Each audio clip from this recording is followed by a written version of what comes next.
Hello दोस्तों, स्वागत है आपका हमारे यूट्यूब चैनल आर.के. क्लासेस 22 में। दोस्तों, आज हम देखने वाले हैं क्लास 10 जो कि यूपी बोर्ड है, एनसीईआरटी पैटर्न, समांतर श्रेणी अध्याय 5.1 की सवालें हैं। इसका बेसिकली वीडियो हमने बना दिया है, क्लास हमने उसमें बिल्कुल भी बेसिक से शामिल किया है। यदि आपको एपी का कुछ भी नहीं आता है, एबीसीडी नहीं आता है, तो आप हमारा पिछला वीडियो देख लीजिए, आपको सब कुछ समझ में आ जाएगा। कहीं भी आपको जाने की आवश्यकता नहीं है, सब कुछ इस ही क्लास में आपके समझ में आ जाएगा। ठीक है, आप यहाँ से देख लीजिए। हम चलते हैं यहाँ पे, 5वां क्वेश्चन आपके सामने दिया गया है।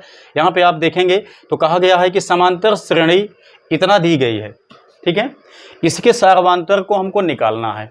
आगे कहा गया है इसका अगला 2 पद भी ज्ञात कीजिए। ठीक है, सवाल आपके समझ में आ गई होगी। पूछा क्या गया है, सार्वधातुक आपको निकालना है, उसके बाद क्या निकालना है, इस सीक्वेंस का अगला 2 पद निकालना है। तो अगर आपको थोड़ा सा भी आता होगा समांतर श्रेणी, तो या आपने हमारा वीडियो देखा होगा तो आपको पता होगा सार्वधातुक कैसे निकाला जाता है। ठीक है, देखिए सार्वधातुक को डी से दर्शाया जाता है। डी इक्वल, हम सेकंड वाले पद में से पहला वाला पद घटा देते हैं, तो आपके सामने निकल के आता है 6। ठीक है, ये आपका हो गया सार्वधातुक। आंसर आपका यहाँ पे मिल गया है।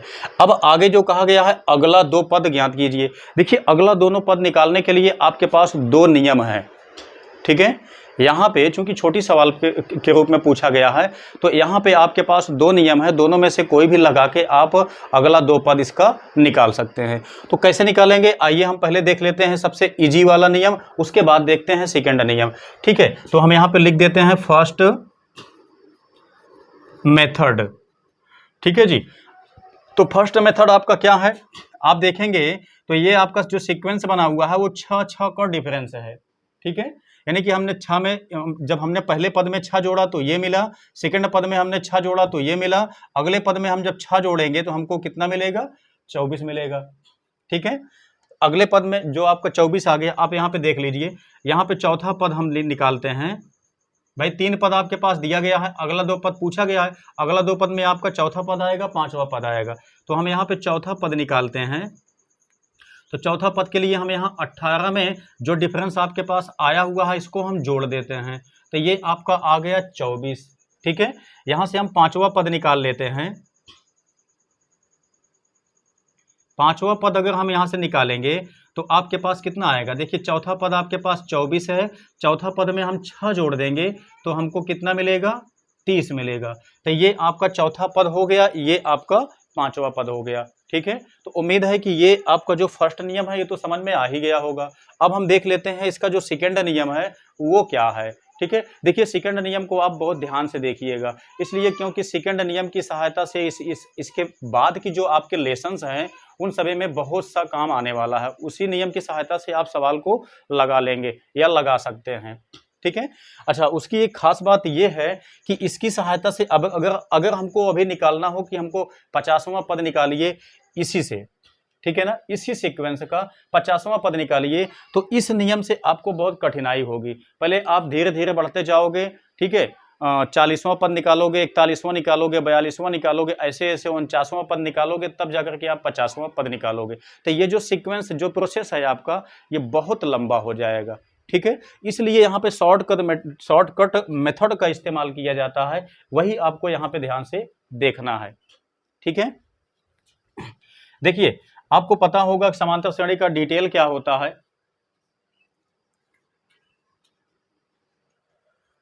ध्यान से देखिए, समांतर श्रेणी होती क्या है भैया, A plus D, A plus 2d, A plus 3d dot dot A plus n-1 into D. ठीक है, इस तरह से आप आगे बढ़ते चले जाते हैं। ये आपका लास्ट वाला पद है, लास्ट पद को nवां पद भी आप कह सकते हो। ठीक है, तो ये आपका nवां पद दिया हुआ है। अब अगर हम nवां पद को उठा लेते हैं, इसको देखिए, nवां पद को दर्शाया किससे जाता है, tn से दिखाया जाता है। tn इक्वल आपका आ गया a plus n-1 into D. ठीक है भाई। तो इस हिसाब से आपका n वां पद निकल गया, ये आपका आ गया। अब यहां से आपको फायदा ही फायदा होने वाला है। क्या फायदा होने वाला है? इसकी सहायता से अगर हमसे लाखवां पद पूछे या 50,000वां पद पूछे तो वो भी हम आसानी से निकाल सकते हैं। कैसे? अब देखिए, आपसे पूछा क्या गया है, अगला 2 पद। भैया आपके पास यहाँ पे 3 पद पहले से मौजूद है, चौथा पद निकालना है, 5वां पद निकालना है। तो हम यहाँ पे क्या काम करते हैं, चौथा पद निकालने के लिए हमको यहाँ पे जहां n है वहां पे हमको 4 लिखना पड़ेगा। मतलब जहां जहां n है वहां वहां पे हमको 4 लिखना पड़ेगा। इस हिसाब से आप देखेंगे a का मान आपके पास उपलब्ध है कितना, 6 है।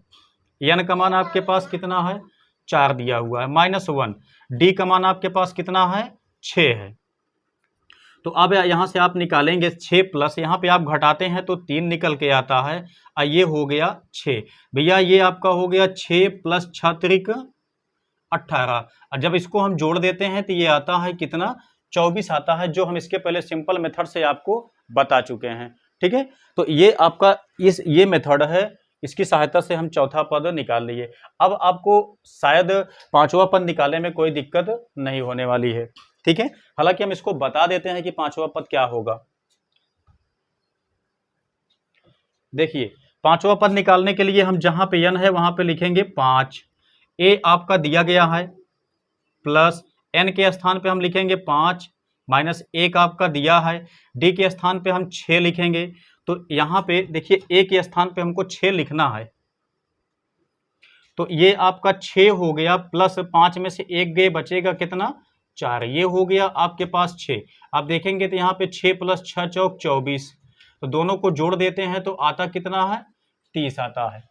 ठीक है, तो इस हिसाब से हम यहाँ 5वां पद निकाल लिए हैं। इसका फायदा यही हमने बताया ना, आप इस सीक्वेंस का, जो सीक्वेंस आपके पास दिया हुआ है उसकी सहायता से हम कोई भी पद निकाल सकते हैं। लेकिन इससे हमको कोई पद निकालने के लिए 2 चीजों का होना बहुत आवश्यक है। एक प्रथम पद का होना आवश्यक है, एक आपके पास सर्वांतर का होना आवश्यक है। जब प्रथम पद हमको पता होगा, सर्वांतर हमको पता होगा, तो बाकी जो पद कहेगा, 20वां पद कहेगा तो n का मान हो जाएगा 20, 30वां पद कहेगा तो n का मान हो जाएगा 30। तो ये दोनों चीजें हमको पता होनी चाहिए, ये आपसे पूछा जाएगा। तीनों चीजें यहाँ पे पता हो गई, हम आसानी से जो पद पूछेगा उसको हम निकाल सकते हैं। ठीक है, तो उम्मीद है कि ये क्लास आपके समझ में आ गई होगी।